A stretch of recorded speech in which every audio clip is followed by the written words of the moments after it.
नमस्कार दोस्तों, on exam GK में आप सभी का स्वागत है। आज की इस वीडियो के माध्यम से हिंदी के टॉप 35 इम्पोर्टेंट क्वेश्चन कराने वाले हैं जो कि अक्सर एग्जाम में पूछे जाते हैं। तो आप सभी लोग वीडियो में लास्ट तक जुड़े रहें। चलिए आज के सेशन को शुरू करते हैं। पहला क्वेश्चन है, संज्ञा कितने प्रकार की होती है? 2, 3, 4 या 5? तो 5 प्रकार की संज्ञा होती है। राइट ऑप्शन डी हो जाएगा। अगला क्वेश्चन है, सुंदरता किस संज्ञा का उदाहरण है?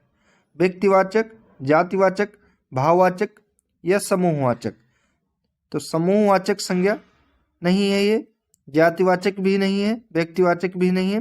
भाववाचक संज्ञा के अंतर्गत सुंदरता शब्द आ जाएगा। राइट ऑप्शन सी यहाँ पर हो जाएगा। अगला क्वेश्चन है, बच्चे खेल रहे हैं, इसमें क्रिया किस काल में है? तो रहा है, रही है, रहे हैं, जहाँ भी आता है वाक्य के अंत में वहाँ पर वर्तमान काल होता है। तो बच्चे खेल रहे हैं वर्तमान काल हो जाएगा। राइट ऑप्शन बी है। अगला क्वेश्चन है, अत्यधिक किस प्रकार का विशेषण है? गुणवाचक, परिमाणवाचक, संख्यावाचक, सर्वनामवाचक? तो यहाँ पर अत्यधिक मात्रा की बात हो रही है, इसलिए यहाँ पर परिमाणवाचक विशेषण हो जाएगा। राइट ऑप्शन बी है। अगला प्रश्न है, जो व्यक्ति पढ़ाई करता है वह सफल होता है, इस वाक्य में कौन सा सर्वनाम हो जाएगा? निजवाचक, निश्चयवाचक, संबंधवाचक या प्रश्नवाचक?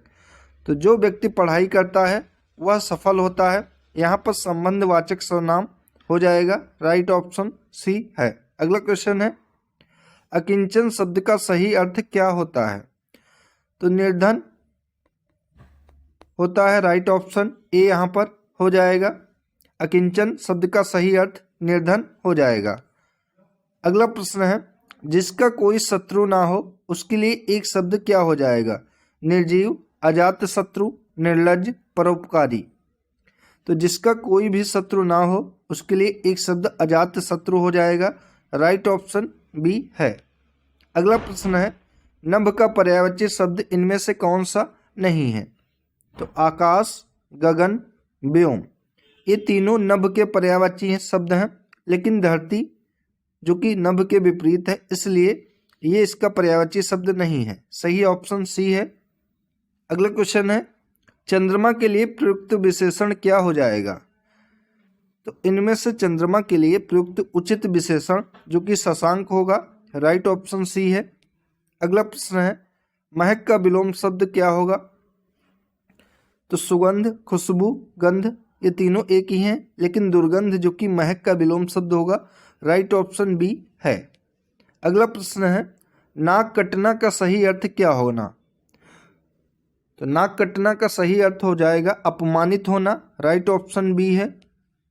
अगला क्वेश्चन है, आग में घी डालना, इसका अर्थ क्या होगा? समस्या बढ़ाना, ठंडक पहुंचाना, सहायता करना, आराम करना? तो समस्या बढ़ाना जो कि आग में घी डालना, इसका अर्थ हो जाएगा। राइट ऑप्शन ए है।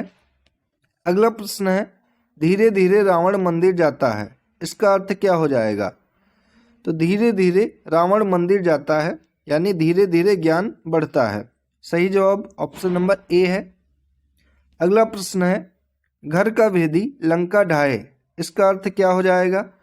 अपनों से ही नुकसान, दूसरों की मदद करना, बेवजह डरना या आनंद मनाना? तो घर का भेदी लंका ढाए, इसका अर्थ हो जाएगा अपनों से ही नुकसान होना। सही जवाब ऑप्शन नंबर ए है। अगला प्रश्न है, हाथ कंगन को आरसी क्या, इसका सही अर्थ क्या होगा? तो कोई चीज आसानी से समझ आना, ये इसका अर्थ हो जाएगा। राइट ऑप्शन ए है। अगला प्रश्न है, महात्मा गांधी द्वारा लिखित आत्मकथा का नाम क्या है? तो महात्मा गांधी की आत्मकथा का नाम है मेरे सत्य के प्रयोग। सही जवाब ऑप्शन नंबर सी है। अगला प्रश्न है, गोदान उपन्यास के लेखक कौन है? बहुत ही इंपॉर्टेंट है, अक्सर एग्जाम में देखने को मिल जाती है। तो गोदान उपन्यास के लेखक मुंशी प्रेमचंद जी हैं। राइट ऑप्शन ए हो जाएगा। अगला प्रश्न है, कामायनी किसकी रचना है? जयशंकर प्रसाद, महादेवी वर्मा, सूर्यकांत त्रिपाठी निराला, रामधारी सिंह दिनकर? तो कामायनी जयशंकर प्रसाद की रचना है। सही जवाब ऑप्शन नंबर ए है। अगला प्रश्न है, मधुशाला के रचयिता कौन है? मुंशी प्रेमचंद, जयशंकर प्रसाद, हरिवंश राय बच्चन, सुमित्रा नंदन पंत। तो मधुशाला के रचयिता हरिवंश राय बच्चन जी हैं। सही जवाब ऑप्शन नंबर सी है। अगला प्रश्न है, पंचतंत्र की रचना किसने की थी? तो विष्णु शर्मा के द्वारा पंचतंत्र की रचना की गई थी। राइट ऑप्शन ए है। अगला क्वेश्चन है, हिंदी भाषा का जन्म किस भाषा से हुआ है? पाली, संस्कृत, फारसी, तमिल। तो संस्कृत भाषा से हिंदी भाषा का जन्म हुआ है। सही जवाब ऑप्शन नंबर बी है। अगला प्रश्न है, राष्ट्रभाषा के रूप में हिंदी को कब मान्यता मिली? तो 1950 को राष्ट्रभाषा के रूप में संवैधानिक हिंदी को राष्ट्रभाषा के रूप में दर्जा दिया गया 1950 में। सही जवाब ऑप्शन नंबर बी इसका हो जाएगा। अगला प्रश्न है, हिंदी दिवस कब मनाया जाता है?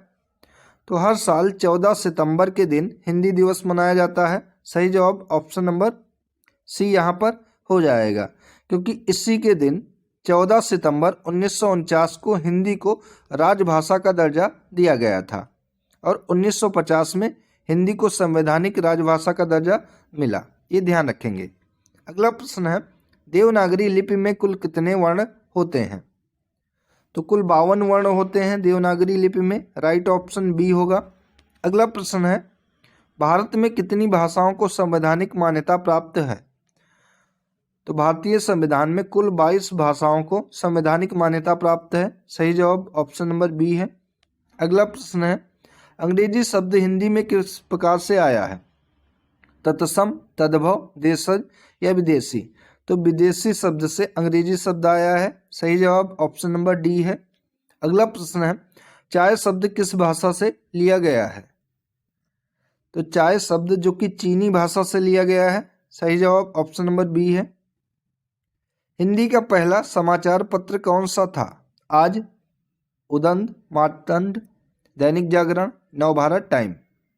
तो हिंदी का पहला समाचार पत्र जो कि उदंत मार्तंड था। राइट ऑप्शन बी यहाँ पर होगा। अगला प्रश्न है, हिंदी की प्रथम फिल्म कौन सी थी? तो हिंदी की प्रथम फिल्म जो कि आला मारा थी। सही जवाब ऑप्शन नंबर ए है। अगला प्रश्न है, हिंदी शब्द का मूल क्या है? संस्कृत, अरबी, फारसी या पाली। तो हिंदी शब्द का मूल जो कि फारसी है। सही जवाब ऑप्शन नंबर सी है। अगला प्रश्न है, रामायण किस छंद में लिखी गई है?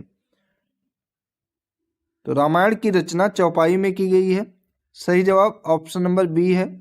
अगला प्रश्न है, गंगा किस प्रकार की संज्ञा है? व्यक्तिवाचक, जातिवाचक, भाववाचक, समूहवाचक। तो गंगा यहाँ पर नाम की बात हो रही है, इसलिए यहाँ पर व्यक्तिवाचक संज्ञा हो जाएगी। सही जवाब ऑप्शन नंबर ए है। अगला प्रश्न है, बिल्ली का स्त्रीलिंग रूप क्या होगा? तो ये बिल्ला हो जाएगा। यहाँ पर पुल्लिंग होना चाहिए कि बिल्ली का पुल्लिंग रूप क्या होगा? तो बिल्ला होगा। सही जवाब ऑप्शन नंबर बी है। अगला प्रश्न है, पढ़ना किस प्रकार की क्रिया है? सकर्मक, अकर्मक, सहायक या संयुक्त क्रिया। तो पढ़ना जिसमें किसी भी कर्म की आवश्यकता नहीं होती है, इसलिए यहाँ पर अकर्मक क्रिया हो जाएगी। सही जवाब ऑप्शन नंबर बी है। अगला प्रश्न है, सूरज का पर्यायवाची शब्द क्या नहीं है? तो दिनकर, भानु और रवि, ये तीनों सूर्य के पर्यायवाची शब्द हैं, लेकिन शशि सूर्य का नहीं है। शशि चंद्रमा का पर्यायवाची शब्द है, इसलिए सही जवाब ऑप्शन नंबर सी हो जाएगा।